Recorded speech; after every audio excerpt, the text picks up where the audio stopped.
Hey guys, welcome back to another Rise of Iron video. In today's video, we're comparing the Eyasluna to the new Crucible hand cannon, the Palindrome. As most of you guys already know, the Palindrome being sold by the Crucible Quartermaster has a god roll with both rifle barrel and rangefinder, which is of course the roll we're testing today. The roll on the Eyasluna I'm testing it against only has rifle barrel and also comes with luck in the chamber and rescue mag. This is because the vast majority of us never got our hands on a rifle barrel rangefinder Eyasluna, so this roll is going to be the most accurate representation of most of your guys' Eyaslunas. So first things first, both of these hand cannons are in the mid-impact tier, meaning you need one headshot and two body shots to take down a Guardian, but the range and stability stats are where it really gets interesting. Starting with the range, the Palindrome actually has slightly more base range with 39 compared to the Eyasluna's 38. But with rifle barrel, both these hand cannons' range stats are maxed out, so it makes no difference. But the Palindrome of course comes with rangefinder. This right here is the furthest range at which you can still do 86 damage with the Palindrome. In comparison, the Eyasluna has already dropped off to 79 damage at this range, meaning you need to land 2 headshots and a body shot to take out a Guardian. From here the damage drop off seems to be more or less linear, meaning the Palindrome is always going to be doing 7 to 8 more damage than the Eyasluna at any given distance beyond its damage fall off. So the Palindrome has a big advantage in terms of range, and the range stat of course doesn't only affect the damage you're doing but also your accuracy, meaning you're going to get fewer phantom bullets with the Palindrome. Here on screen you can see a comparison between the maximum effective range of the Palindrome and the Eyasluna.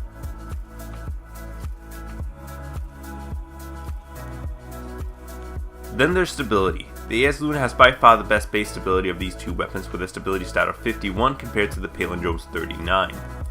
So you'd think the Eyasluna has the edge here, but as you're about to see, the Eyasluna pulls very heavily up and to the right when I'm not actively controlling the recoil. In comparison, the Palindrome mainly pulls upwards and a little to the left. So even though the Eyasluna has more stability on paper, the Palindrome is far easier to control. This is because of the hidden stat recoil direction. Basically how this stat works is the higher the stat value, the more vertical the recoil. And the Palindrome's recoil direction stat reads 94. In comparison, the Eyasluna has 60. In my tests I even used the steady hand sight on the Eyasluna, which is the stat that boosts the recoil direction the most, yet the Palindrome is still miles better. We're gonna skip over reload speed and magazine size as the differences are very minor and move on to the rest of the hidden stats. Hand cannons have 4 hidden stats, or one of them being recoil direction, which we already talked about. The other 3 are aim assist, equip speed and zoom, with zoom being completely irrelevant as it's identical for all hand cannons. So starting with aim assist, the Palindrome has an aim assist stat of 70, which is in the mid to high end for this archetype of hand cannon. The Eyasluna by comparison only has an aim assist stat of 50, which is the lowest of any hand cannon with the exception of the Vanity. The Palindrome is once again the clear winner. The Eyasluna does have a better equip speed with a stat of 60 compared to the Palindrome's 46, but that's really the only place where the Eyasluna actually beats out the Palindrome. It's pretty clear that the Palindrome is the winner here as it has more range, easily manageable recoil, and more aim assist, with the Eyasluna only beating out the Palindrome on its handling speed. The most surprising result here is of course the test on stability and recoil direction.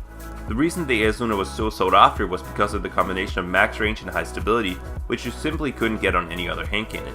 I personally always found the recoil pattern of the Eyasluna to be all over the place, and I always gravitated toward the Finalis Peril or the Imago loop myself, but with the Palindrome having both rangefinder and rifle barrel, it is of course my new go-to hand cannon.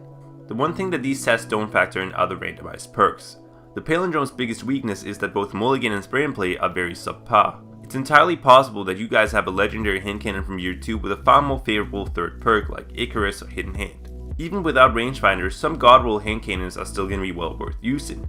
Stuff like Icarus and Reactive Reload are god tier perks, and my advice would be to try out the Palindrome and see how you like it compared to your god roll legendary hand cannons, and if you still prefer your Eyaslunas or your Finalis Peril, by all means keep using them. If you don't have a rangefinder and rifle barrel hand cannon, the Palindrome is going to be statistically superior, but that doesn't necessarily mean it's going to work better for you. So do keep that in mind. Anyway, that's it for me guys. I hope you guys enjoyed the video and found it helpful, and I will catch you all on my next video.